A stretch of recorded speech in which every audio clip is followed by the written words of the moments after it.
Welcome back into the Dead Arm Sports Podcast, coming at you on Thursday. Big episode for you today. Going to talk some MLB trade reactions, NFC West fantasy preview, and then our first FedEx Cup playoff event. Give you your picks for that. But Joe, going to kick it what over can Brown to you. do for you? Yeah, I'm going to kick it over to you for our question of the day. Okay, so I'm stupid. That's funny. Okay, so I asked this question, or one of us asked this question back. Would have been 5-ish months ago, maybe 6 months ago. Your favorite sports month? We asked that question at that time because we were going to March Madness, and I think we both said our favorite month is March. But that was, that's a little bit in the moment, because, March has March Madness, spring training is going, NFL draft process is kind of going through, NBA, NHL kind of starts to finally matter because, let's be honest, the first half of the NBA season means basically nothing. Or do you have another month?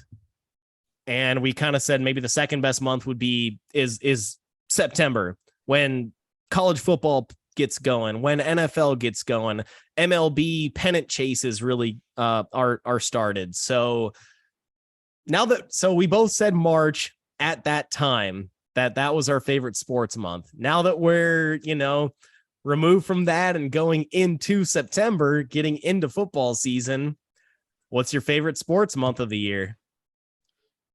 I think it still has to be March for me. This is an exciting time of the year. September's always fun with college, NFL starting up, but there's just so much colliding in March with the March Madness tournaments. I mean, that's just an absolute amazing couple weeks of the sports season.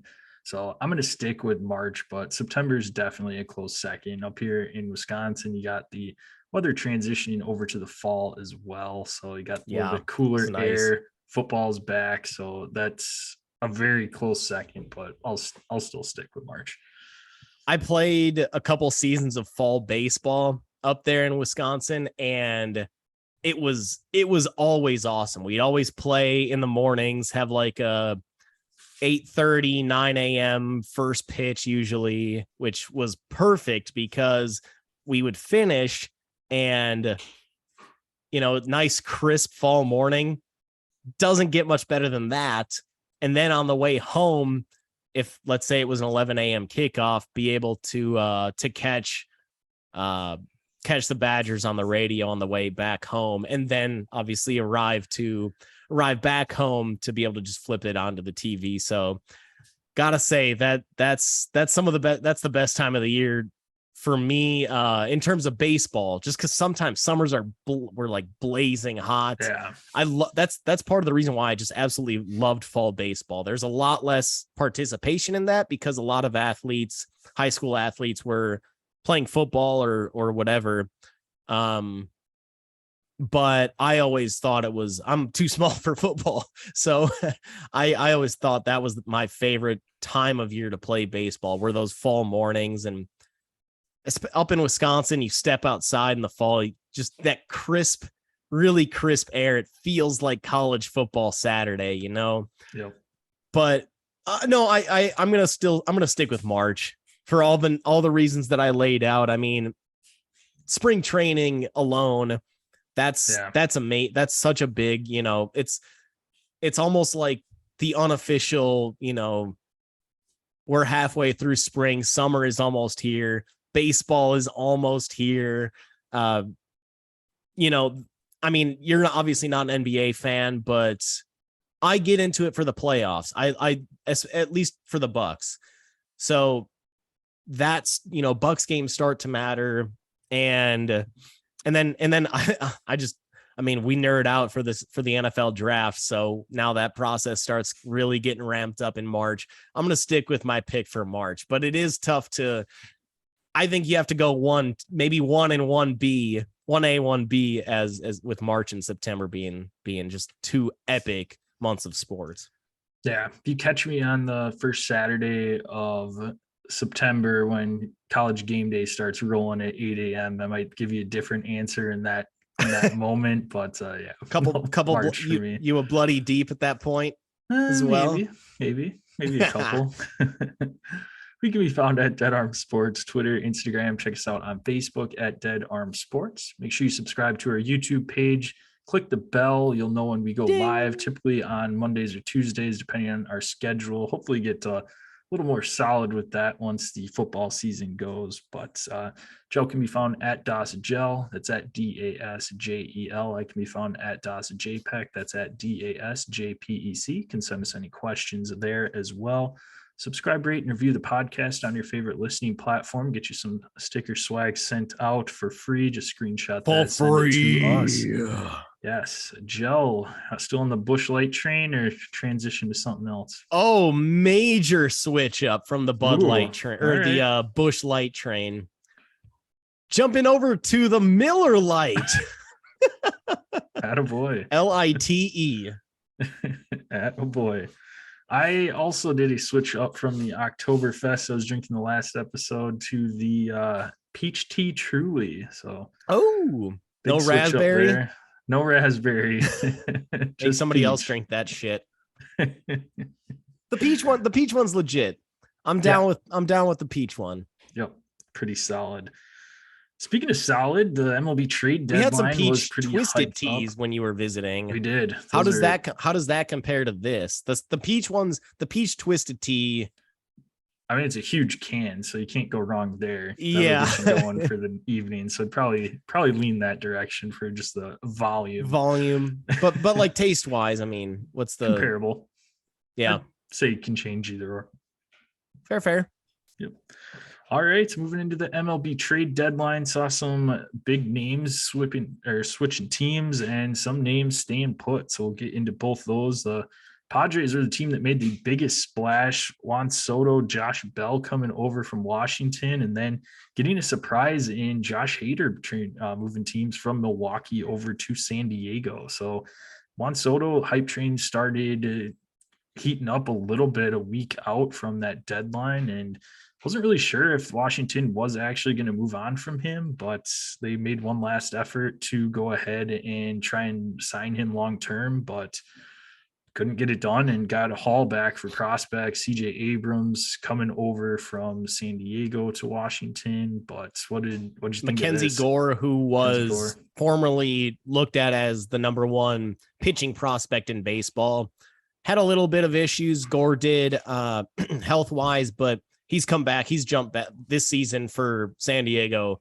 He was awesome, especially in the beginning of the season. So that, and then some other high-end prospects, I believe, also included was the Padres number 1, 3, and like 18 prospect. One of them is that 18th overall prospect is an 18-year-old that they said had to be, that the Padres said they needed to be able to get this deal done because they really believed in his long-term projections. So I think it's a good haul for the Nationals. I don't know what kind of value otherwise you're going to get for, or what better of a trade would possibly be out there right now. I mean, Soto's an absolute monster, but free agent to be, he clearly didn't want to be in Washington anymore. And they got a haul back. So I'm good with the Nationals moving on from him. He obviously didn't want to be there if he wasn't going to sign a 15-year contract worth nearly $500 million. I also, on the Soto side, don't blame him for turning down that contract. The Nationals have historically not been, they've been willing to move off of some of their star players and save a little bit of cash. They're also looking to potentially sell the team. And I highly doubt new ownership was going to be thinking or wanted their first move to be trading Juan Soto. That ends up making you look like the Marlins after their first moves were sending away Ozuna, Yelich, and Stanton. So I think the move made sense on both sides. I guess my question, ultimately, their goal in making this deal, though, is to compete for an NL pennant this season, next season, and the following, at the very least, before Soto becomes a true free agent. Do you think this is enough to do it? Adding him and Josh Hader and Josh Bell. By the way, how do you feel to be how do you feel to be the third, the third stooge left out amongst the other two Joshes that were left out of the trade? I mean, Josh Bell is one too that he's had an under the radar, really good season. So, I mean, it's kind of nice too, him getting packaged with Juan Soto and kind of under the radar there, and still get to hit behind Soto in the lineup and just do what you've been doing raking all season in Washington. But no, I think this is, I mean, you look at where San Diego is right now, and that's still without Fernando Tatis. So you get him back and get that playoff push, still in the hunt right now. Dodgers are going to be good. They're always good. They can throw money around. So you have to do what you can to compete, especially if you're San Diego, that not a huge market there. I mean, so you got Soto locked down and under club control for the next couple seasons and have your window right now. And I don't blame them for going all in on it. I mean, the prospects that they sent over were maybe going to get to the major league level next year, maybe the year after that. So that doesn't help your window being now. So I'm fine with it. Yeah, that's a dead on point too, is where do these guys really fit? I mean, CJ Abrams is a shortstop. They're not moving Tatis off short no for a long time. So yeah, that adding him, totally good with that. Padres also, I mean, they still got Darvish, Snell, Joe Musgrove. They just inked to a 5-year contract. Yep. So Mackenzie Gore was expendable, and then these other couple prospects that they sent over, like, are they going to make a difference in this window that they're attacking, which is the next 2 to 3 years? Probably not. The Padres are the only team now in San Diego. There's no longer the Chargers. So feed the beast now. Right. People in San Diego want to have sports teams and they want to enjoy their summers. That ballpark, unfortunately, we didn't be able to go visit it when we took our trip to San Diego a couple of years ago. We weren't able to get into the stadium, but we saw the location of that stadium. It's downtown, water's right there. It's red light district, I think. And it's like, yeah. It's like, awesome. It's in a great area where people want to be. And there's no longer the Chargers to feed that sports addiction that every sports fan has, that in-person game addiction. That if I go, dude, I haven't been to a live sporting event in way too long. I need to feed this addiction, man. If I'm in San Diego and I know I can go to a Padres game and see these studs, Tatis, Soto, Bell, assuming Tatis comes back, Joe Musgrove, again, 5-year, $100 million deal. San Diego, hometown as well for Musgrove. And on what was already a stud, a pretty loaded team, now adding Soto to that mix. And by the way, he looks really good in that brown Padres uniform. I don't know what it is. Maybe it's just because he's gigantic and just he'd probably look good in any uniform, but he looks particularly good in that brown and yellow uni. So absolutely love it for Soto. Jumping over to the Josh Hader move, feels like a no-brainer for the Padres for that same reason. Go for it now. As a Brewers fan, I was kind of on the fence about it at the time, but now a week removed from that trade, the Brewers have lost 5 of 6 since that deal. Even Devin Williams, who is now assuming that closer's role for the Brewers, was like dumbfounded and kind of felt disheartened by the trade. And I feel like the Brewers, again, losing 5 of 6 since that deal, they might be going into a tailspin here, because I think that trade really was really disheartening for that Brewers core, those Brewers core players that had known anytime Hader's in the game, we've got the best reliever in the game going to close this out. There's no questions asked. He's going to get it done. we feel very confident that he's going to just strike out the side, close the game, no drama. And it feels like losing him probably feels like Brewers management maybe is giving up on the season.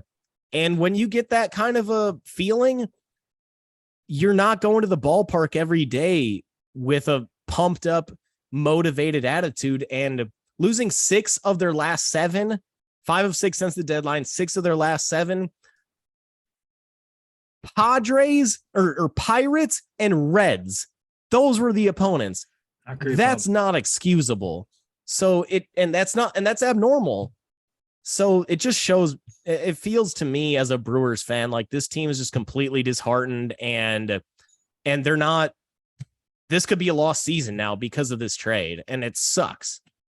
Yeah, it was really surprising, especially like you said, they were atop the division and you didn't see them selling one of their huge relief options. And yeah, like you said, Williams is having a phenomenal year. He's been awesome in that setup role, but how many times do you see relievers get moved from the 8th inning to the 9th inning and they're not the same person that they were in the 8th inning? There's that added pressure coming in the 9th inning that you don't know how that's going to go. And to take away and break up your 8-9 inning guys that have been absolutely phenomenal this season, it didn't make a ton of sense.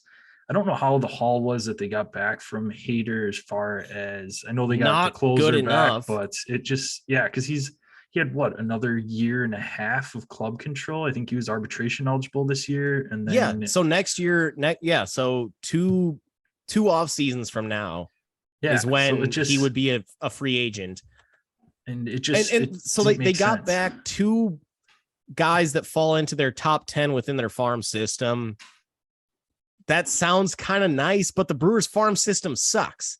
So the second guy that they got, the younger prospect that they got he was ranked 23rd in the Padres farm system amongst the prospect list. He now jumps into the top 10 of the Brewers. So the Brewers farm system blows. And it just feels like they're giving up on the season. Also, Dinelson Lamet was a pretty big piece I thought was a nice piece for, within this deal.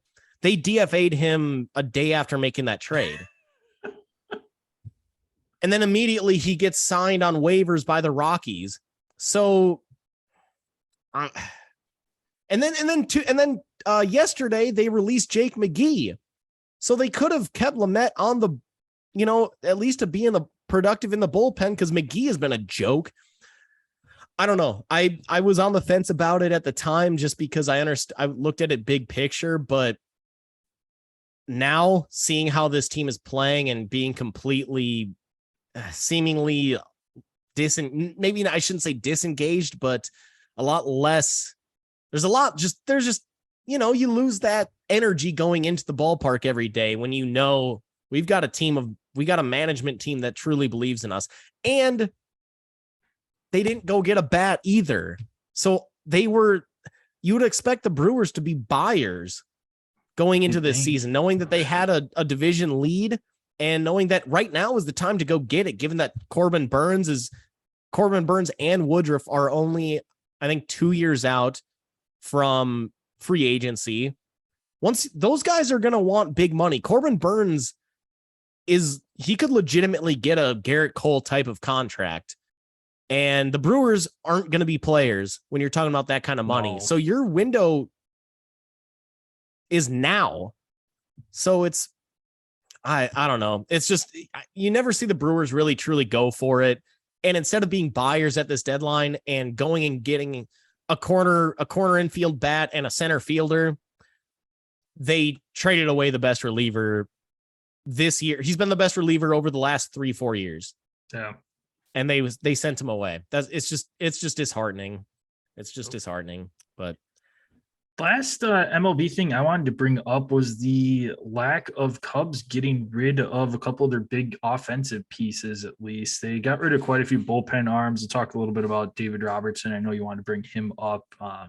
Scott Efros going over to the Yankees, pretty solid relief rookie this year. But he's been really good this year. ERA under 3 for the Cubs, at least.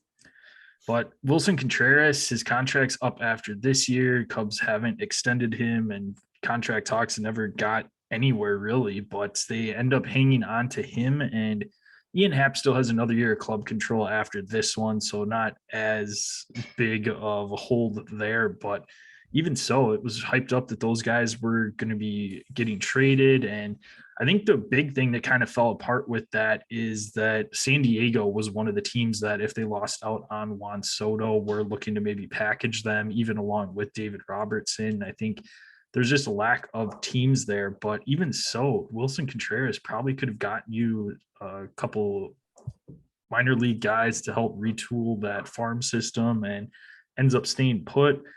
I think they're going to end up probably trying to give him a qualifying offer so that way they can get that protected draft pick next year. Sure. And I think that's kind of where this is going to end up at. I don't see them signing him long term, unfortunately. As a Cubs fan, I was happy to see them stick around, but also I was kind of torn with it too, because you unloaded all of the core guys last year at the deadline, and then you end up hanging on to Contreras when you probably could have gotten some pieces, but obviously not the haul that Jed Hoyer was hoping for, but surprising nonetheless. Yeah, I mean, not only Wilson Contreras, I don't have much to add on that, because I thought he was good as gone, because why is he still it makes no logical sense for him to still be on the Cubs. But also Ian Happ, who he was on the block a little bit too. And we saw after their final game, or maybe it was before their final game, at what they thought was going to be their final game at Wrigley, Happ and Contreras, they hugged it out in the dugout, and both got, standing ovations and tipped their cap and everything, assuming that this was going to be their last game at Wrigley, and neither of them gets dealt. It's like awkward. Yeah, no kidding. So maybe what this means is that Cubs ownership is going to be willing to actually pay up finally for somebody, because they obviously weren't willing to pay Baez. They obviously weren't willing to pay KB. So I thought there was somebody else in there. Rizzo. So maybe they're saying, okay, let's build around Contreras and Happ, and we've got Seiya. And Patrick Wisdom's been a fine corner infielder for them. But I don't know. I think you could have gotten a haul for maybe not as much for Happ, but you could have gotten a really nice return for Contreras. And I don't know. It made no sense. Jumping back over to the David Robertson piece, I didn't really understand how they got such a low return. I mean, he's been lights out for the Cubs. ERA, I believe, under 3, closing out games really healthy. Without issue. Say that again. Said he's healthy. He's healthy. He gets traded to Philly, his former club, before joining the Cubs, and they get back one guy, one prospect, a right-handed pitcher, Ben Brown, who slots in right now as the Cubs' 11th best prospect. I don't think that's enough for me for David Robertson. I mean, the way that he had been pitching, we saw last year, Craig Kimbrell got the Cubs back Nick Madrigal, who's now the starting second baseman for the Cubs, and had always been regarded as a high-end prospect. So I'm just surprised there wasn't more interest out there for Robertson, and that they only got one mid-level prospect back for him. So overall, I got to give the NL Central a big L, an L, maybe a D grade for these two teams, if not an F. No, I agree completely. It was a really, really wonky trade deadline. That's for sure. But yeah, we'll see what ends up happening. See how shit plays out. That's all we can do now. That's how it goes with the farm system. So a little less than 2 months left in the season. So we'll see if what these trades end up looking like for the future. But let's jump into the NFC West, and let's kick it off with the defending Super Bowl champions, Los Angeles Rams. Last year, quite a few fantasy options there, but not a ton for me this year. Cooper Kupp obviously locked into your lineup, monster year last year, but I think the elephant in the room here, Gel, is Matthew Stafford's elbow. So that obviously is a cause for concern. If he's healthy, Allen Robinson could see a little bit of rejuvenation as well. But what do you see with Matthew Stafford? A little scary injury. Certainly a scary injury. Just even Sean McVay came out and said this is an irregular injury for a quarterback. It's mostly injuries most of these elbow tendonitis injuries that you see in professional sports are from MLB pitchers. And sometimes that can lead to Tommy John. You don't see Tommy John in NFL players very often, but it sounds like it's a pretty similar injury to what Ben Roethlisberger had when Ben basically said he had a dead arm. Shout out.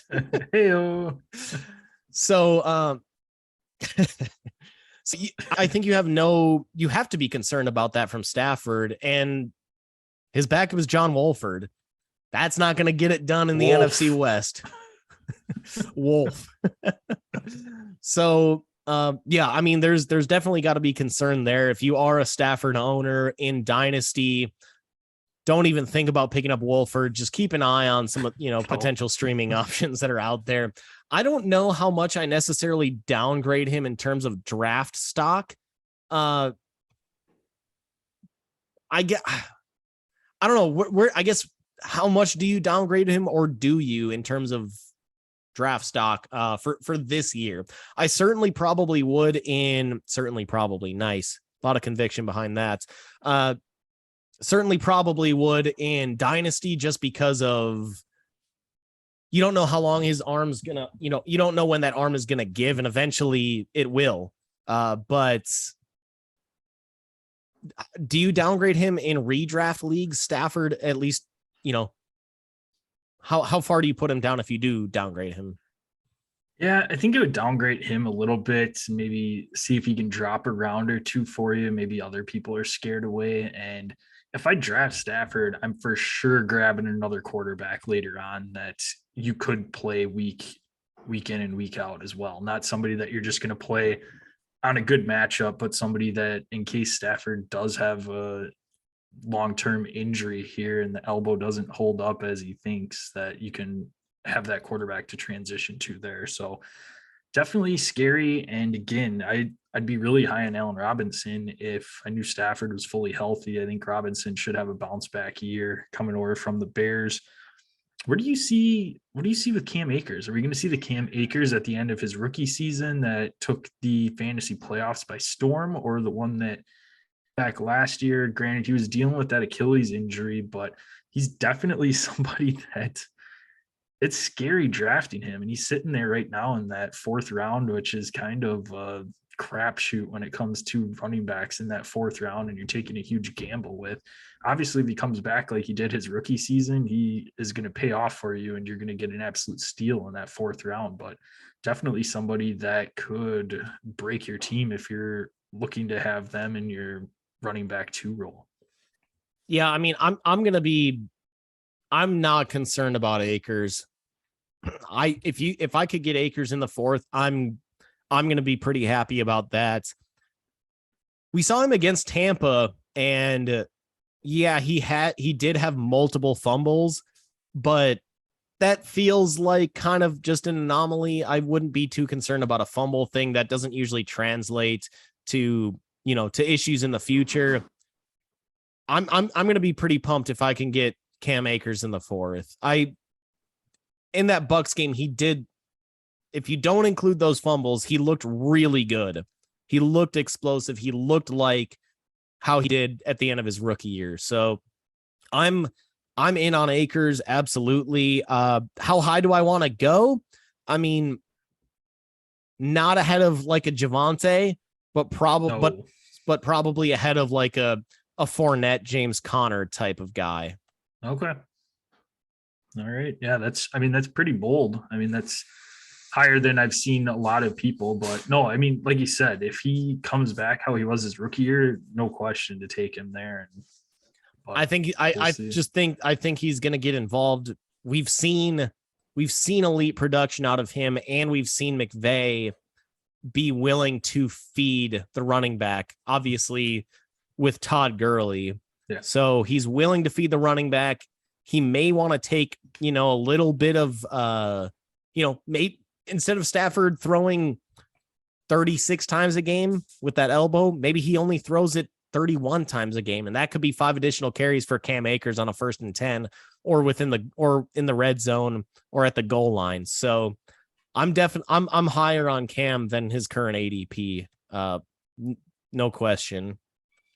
Somebody I'm not high on, the last name I wanted to bring up here, Tyler Higby. I am out. No, he's been hyped up so much, and No. just avoid him. He's not even worth holding on your team. I don't have anything else. I'm out. Yep. I'm out. All right, so let's move over to San Francisco, transitioning over from Jimmy G. Jimmy G's been throwing the ball, and on the trade block, I think he'll more than likely probably be a cut candidate and make his way up north to Seattle, but we'll break that news when that happens. You like Seattle more than Cleveland? I think Seattle's got, if he hits the free agent market, I think Seattle for sure. I guess. I don't know. If you're I think Seattle, Cleveland has to go after him. Yeah, depending on what ends up happening from Deshaun, but True. It'll be interesting. Anyways, I like Trey Lance a lot. He's going to get a ton of rushing potential there. We talked about him a little bit when we were ranking last year's rookie quarterbacks and how he's at pretty much towards the top of our list, but no, Trey Lance should be fine for you. You can get him a little bit later on in the draft and should play a nice role for you. Like Elijah Mitchell, fantasy-wise, the San Francisco running backs have been phenomenal. It's just a matter of can they stay healthy, and they haven't in the past. So we'll see if Elijah can break that trend, but he was phenomenal last year when he was on the field. Obviously, Debo is locked in as well, and George Kittle, if he can stay healthy, still a game changer at that tight end position. Be a little interesting with Trey Lance coming in and pretty much being a rookie. He got in a little bit of game action here and there last year, but pretty much his rookie season this year. And then where do you see Brandon Ayuk, Joe? I've got him on my dislike until he proves it, but he's got some buzz out of camp, whether that's getting into fights, making big plays. But what do you see from Ayuk, and do you disagree with any of the 49ers that I like? I just would be cautious on the Elijah Mitchell piece, just because Shanahan does typically do kind of a running back by committee, ride the hot hand, and they do have a number of guys in that backfield that can contribute. So Elijah Mitchell, if you're, he showed some good production, some nice flashes last in the season. But Shanahan always likes to go running back by committee type of a thing. That's a concern that I would have on Mitchell. I'm not saying he's definitely somebody that you can take and that you can plug into your lineup, but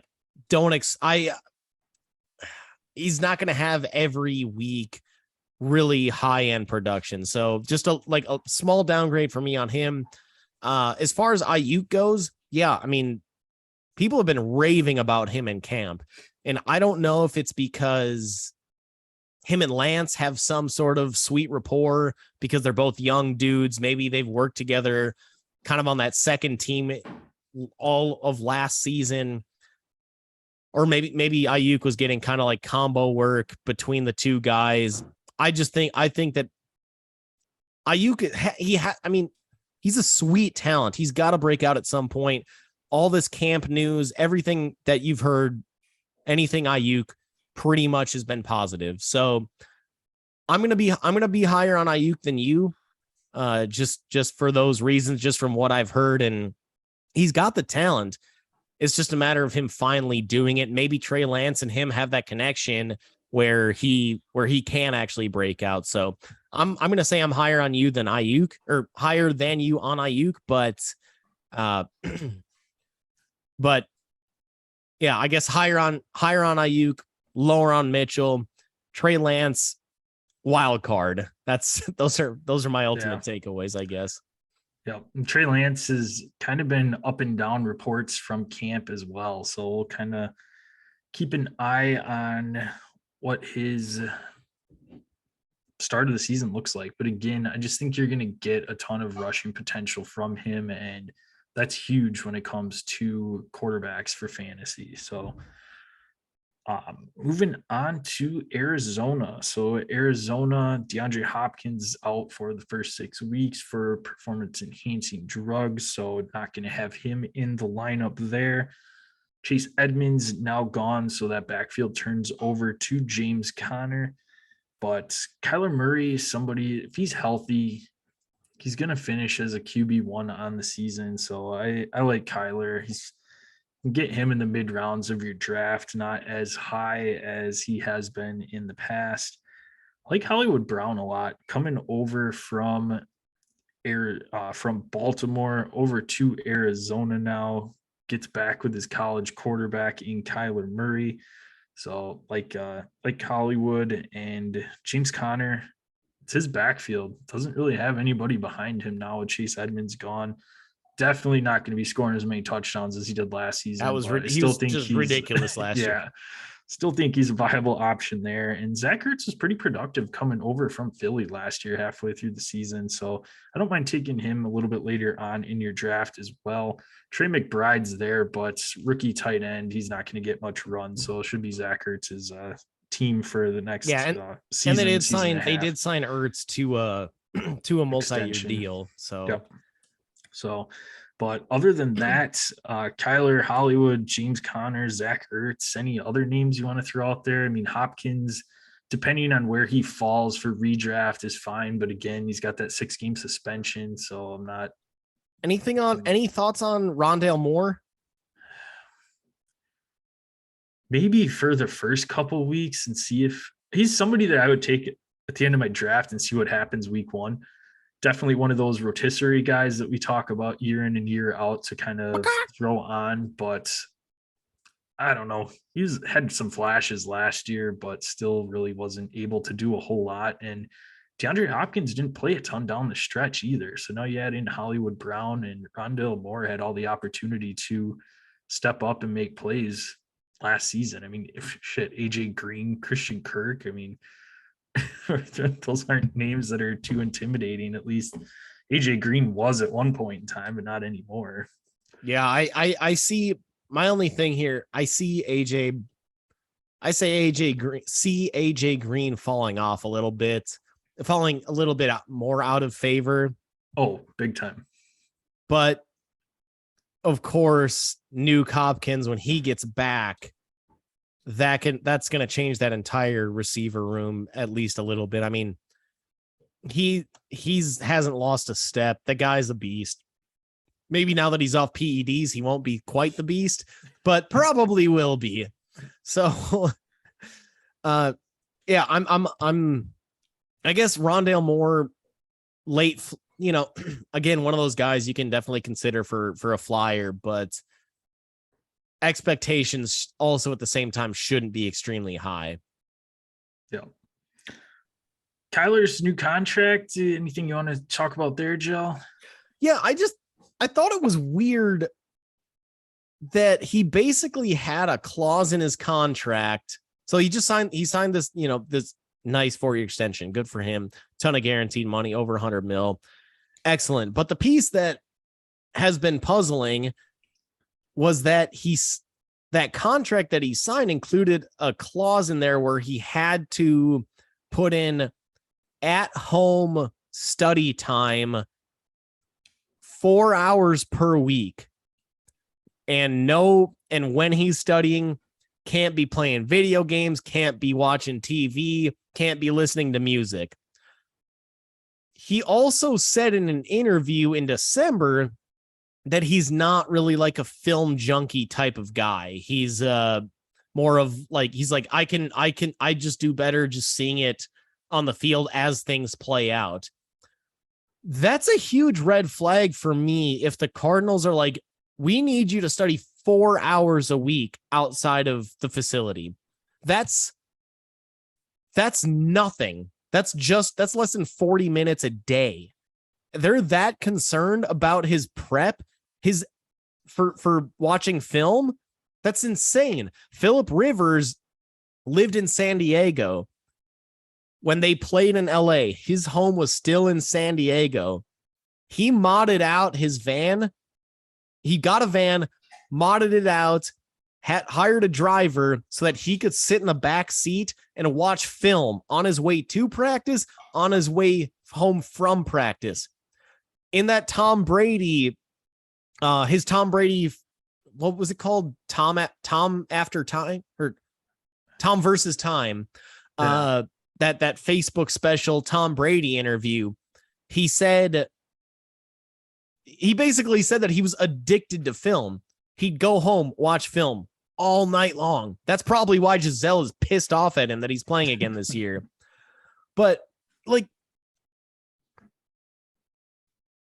if you're the Cardinals and you feel the need to force this into his contract, which nobody has ever had a homework clause in their contract, how is that not the biggest red flag ever? You want to commit to a guy that doesn't watch film, is 5'8", and yeah, he's crazy athletic, but we've seen him break down at the end of years because we've seen him run into, maybe part of the lack of prep is that he takes too many hits during the regular season, and that's why he wears down at the end of the season. We've also seen Cliff Kingsbury going back to his time at Texas Tech, where his system was, or his years all started strong.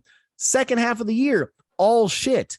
So and that's been proven with the Cardinals as well, that they start off the last 2 years. I think last year they started off like 8-1.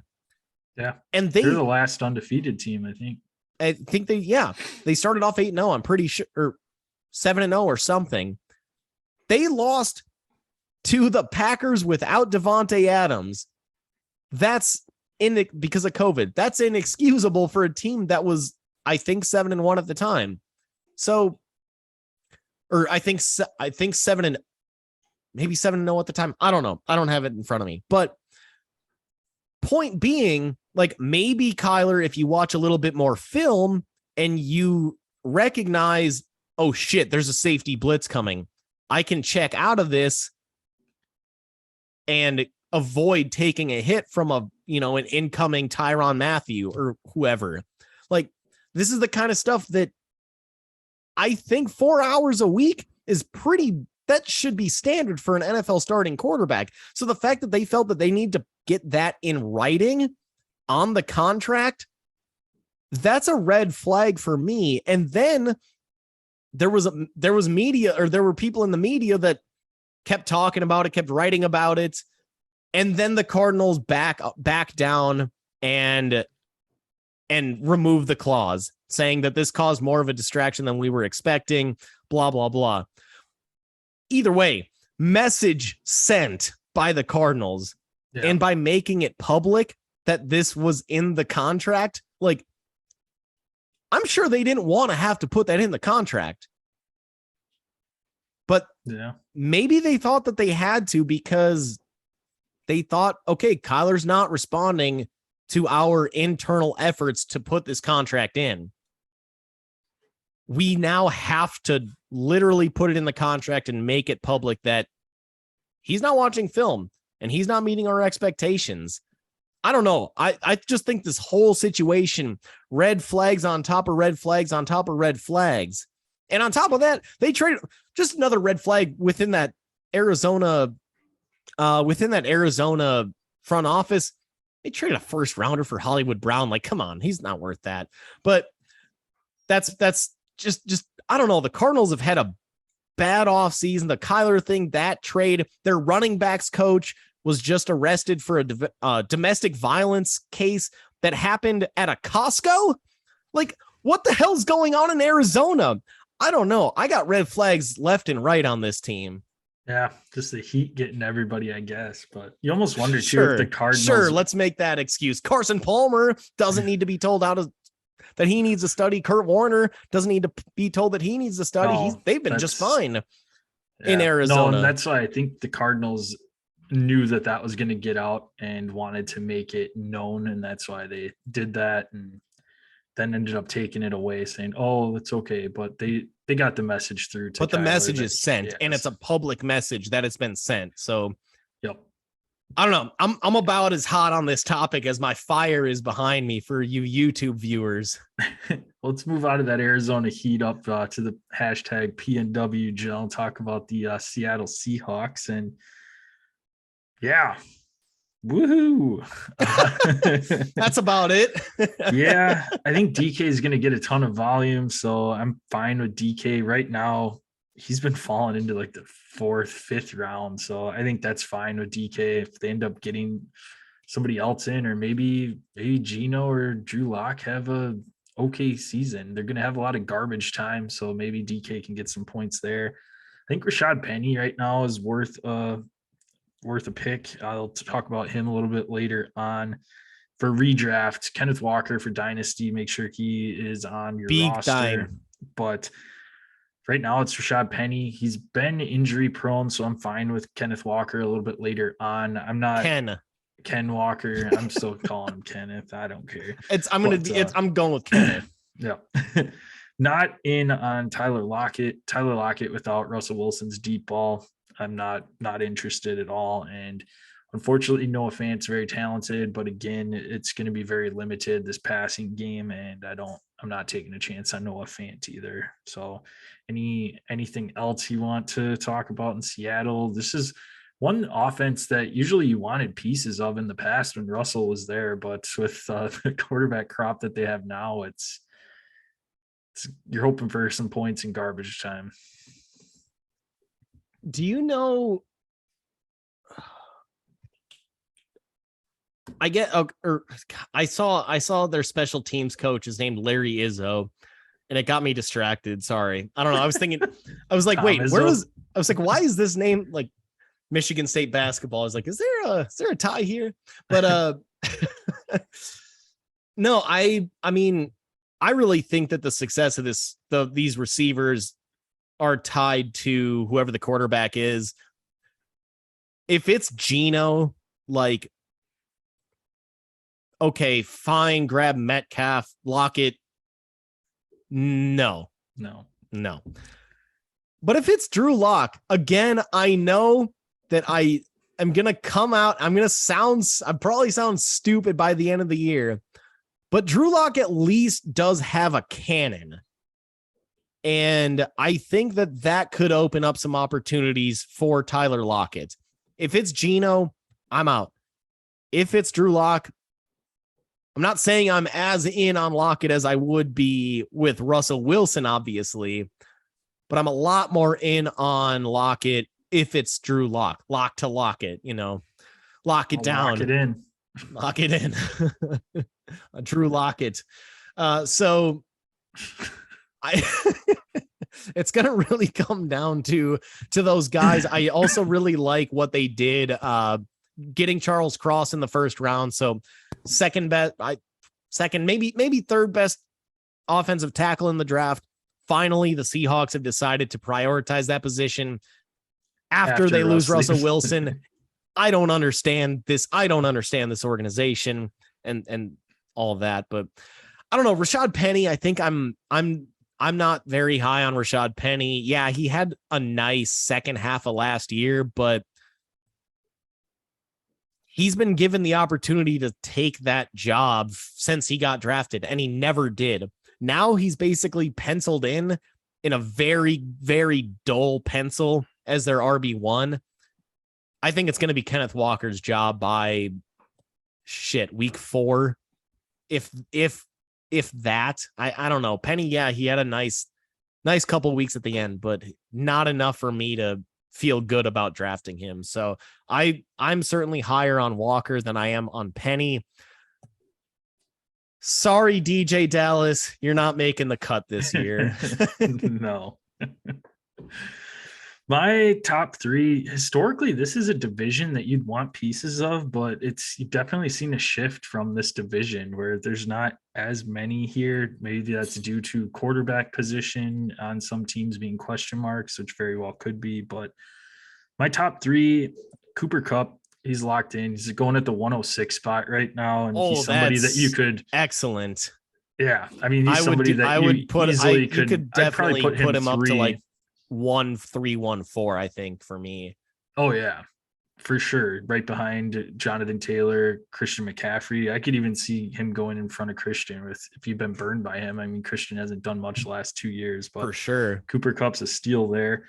And then I've got Rashad Penny there. He's going in the 603 right now. Or if you can get half a season out of him and somebody you draft and put into a flex spot, I'm fine with that. And I'm fine taking a chance there. He looked good down the stretch last year. And So you want a half Ken season out Walker's of him in the first. You want you're excited about a half a season out of him at least in the I don't first see half. Ken Walker coming. I In don't the know. first half, though, I mean, you make your mark. Obviously, you need him ready to go in the postseason. That's my thing. Is I think he's going to lose his job. Let's say he loses his job at week 8, or at least that RB1 spot week 8. Then he's useless for you in the postseason. Yeah, I don't know. I'd rather have that and know that you're going to get the guaranteed work right away off outside of Ken Walker.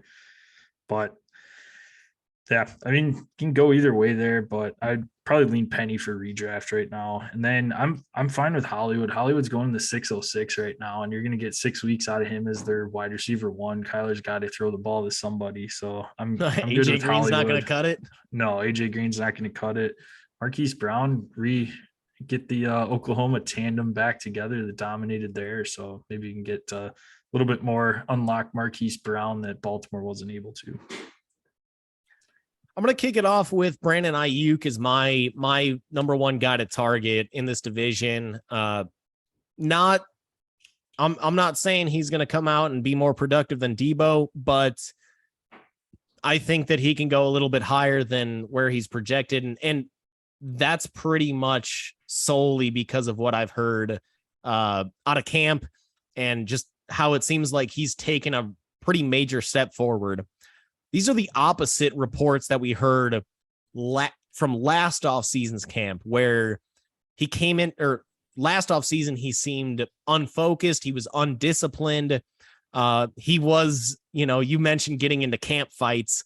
That part is consistent with last offseason, but I'm certainly looking at getting a little Brandon Ayuk action going on for me. Again, not higher than Debo, but certainly think that I would be okay with him in a flex spot. Wide receiver 2 is a little bit high, but I would feel pretty confident with him as a flex option or as a starting flex player. Second guy that I want to target is Allen Robinson. Assuming Stafford's health, and if you're going to take A-Rob, definitely keep a pretty sharp eye on Stafford's progress in terms of healing. But if it turns out that Stafford's completely healthy, then we've seen production out of him, whether it was with Kissing Titties, whether it was with Blake Bortles. Now he's going into his best situation, the best quarterback of all of his career, and in Matt Stafford. So I definitely like Allen Robinson there. We saw how Odell Beckham was able to just immediately jump into that offense and be really, really productive. So Allen Robinson jumps into that wide receiver 2 slot right behind Cooper Kupp. I would assume ahead of Van Jefferson. Maybe keep an eye on how that, kind of whole dynamic works itself out. But I like Allen Robinson for sure going into this year. And then I'll throw a little, probably no surprise for you listeners, but Drew Lock, baby. I think he wins that job. I'm not saying draft him. I'm saying throw him on your watch list because he's got mad arm talent. vibes similar to Jay Cutler. I'm just saying, arm talent similar to Jay Cutler, and Cutler could throw up some points in fantasy. He's got sweet weapons. He's got 3 sweet weapons between Noah Fant, DK Metcalf, Tyler Lockett. He's got he's got an improved offensive line in Seattle, adding Charles Cross. I think I like their running back room, adding Kenneth Walker over the shit tandem that they had last year between Carson, Alex Collins, Rashad Penny, and that scrap heap. So, not saying draft Drew Lock. Keep an eye out for him, though. Keep an eye on him. You can go ahead now. I know you don't like it, but I'm just saying potential here for Drew Lock. MVP. Okay, not really MVP, but could be a valuable pickup some point in the season. That's all. I'm done. You heard it here, folks. Drew Lock for MVP from Gel. Moving into golf, FedEx Cup playoffs are upon us, and the FedEx St. Jude Championship is first up. And TPC Southwinds, Memphis, Tennessee, defending champion is Tony Finau, kicking off. Top 125 golfers in the FedEx Cup standings are in the field, and we just slowly eliminate down until we get to the Tour Championship in Atlanta in a few weeks. But no, all the big names are there. Got live guys fighting to try and get in, and PGA Tour told them no. And it's in the courts right now. We'll see. I think they're supposed to have some sort of hearing tomorrow or on Tuesday of this week. So you already know the results of that if you're listening to this on Thursday. But who are some of the favorites here heading into this week? I mean, it's all guys that you would expect. Rory Mcilroy is the heavy favorite at plus 1,000. So bet $10 for him to win this tournament. You win 100. So 10-1 on Rory. Scotty Scheffler, Justin Thomas, Cameron Smith at plus 1,400. So 14-1 odds there, all tied, all following right behind Rory. And then Patrick Cantlay, Xander Schauffele, 2 guys that, I mean, Cantlay has had a really nice season, and he's not the biggest, sexiest name out there, but he's had a really, really good season. And I don't know, he could definitely be a player to keep an eye out on this. Obviously he finishes here in that top 5 amongst the guys that I mentioned. So not really a dark horse, but he's just a really steady, solid player that you definitely keep an eye out on Cantlay. And then Xander Schauffele also, both Cantlay and Schauffele at 16-1 odds to win this weekend. Nice. All right, so let's get right into those picks, Joe. If you're new, we've been going strong for the last 8 months, starting with the Century Tournament of Champions. We've been picking a golfer each week. Once you pick the golfer, can't use them again. Can't pick the same golfer as your opponent. So if they miss the cut, whatever their score was prior to getting cut, that's what you got. And if you listen to Tuesday's show, it's a ass kicking right now by Gel. So up 61 strokes, yo boy.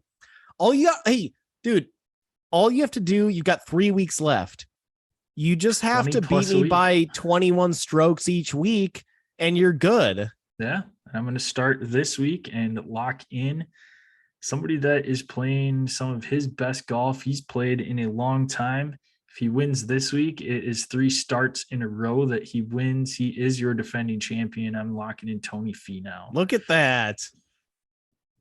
All right, I'm down with that. He's obviously been playing some extremely hot golf. Best golf he's, for Finau to be doing that back-to-back weeks, very impressive. So I'm good with that. He was a tempting pick for me, but I had to ratchet it up a little bit on my end, and somehow I haven't used this guy yet, Mister the Aussie Cam Smith. All right. Locking him in at that plus 14 number. Him and Scotty Scheffler really like they've been battling it out since Smith ended up winning the Open Championship. It's really a 2-man race for there's Sonny's tail for you YouTube viewers. It's really a Cam Smith, Scotty Scheffler battle for PGA Player of the Year. And I'd imagine that's a little bit of a motivation for Cam. And then on top of that, there is also still those talks about him going to live. Yeah. So Cam Smith ends up winning the Open Championship, FedEx Cup playoff winner. That's going to ratchet up that money that Liv is going to have to pay him, I would imagine, if Cam Smith were to jump ship. So I think he's going to be extremely motivated these playoffs. And, just on top of that, I mean, he finished 5th at this course last year. So I also feel good about him in this course. But man, imagine Cam Smith wins the FedEx Cup playoffs, ends up as the PGA Player of the Year, and then goes to then dips out to live immediately after that. That'd be something. That'd be something for sure. But I think it's a possibility here. Yeah, no, I think after the Tour Championship, you're going to see a lot more golfers jumping over to live. I think with as much money on the line as there is for the FedEx Cup winner, it's a no-brainer that you're going to end up seeing guys leave after this. So, and that's also why these guys are fighting. These live golfers are fighting to, suing to be able to play in these events, because this is when the money really comes out. Yep. is for this tournament, or for these round of playoffs. Yep. All right, that will do it for this week. We can be found at Dead Arm Sports, Twitter, Instagram, Facebook, search at Dead Arm Sports.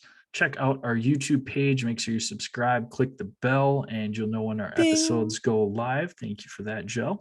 Joe can be found at DosGel. I can be found at DosJPack. You can send us questions there. When we do go live on YouTube, make sure you send us any questions into the chat, always monitoring that so that way we can help answer your questions. Subscribe, rate, and review the podcast on your favorite listening platform. Send us a screenshot of that review. Get you some sticker swag sent out in the mail for free. Joe, where can you find us at? Hit us up on you can hear us on Apple Podcasts, Spotify, iHeartRadio, and Google Pods. Again, as Josh mentioned, make sure to subscribe to our YouTube channel. Just search Dead Arm Sports up in that search bar. We should be the first thing that pops up at the top of your search bar. Hit subscribe, hit that bell, and we will, and you'll see all of our lovely faces on a episode basis. So that'll be delicious for your viewing pleasure. Again, just subscribe, rate, review, tell your friends, tell your enemies, tell all the people that you know, people that you don't know. And word of mouth is the best way to spread this show. So make sure to get anybody that any non-listeners, get them on board. I think we deliver some good stuff. Absolutely. All right. Again, that will do it for this week. Appreciate everybody out there listening. And Joe, close her out. Poor Ryan Kerrigan retires at 99.5 sacks. That dude has to protest one of those sacks to get himself up to that number one, or get himself up to that 100 sack mark. Protest, protest, protest.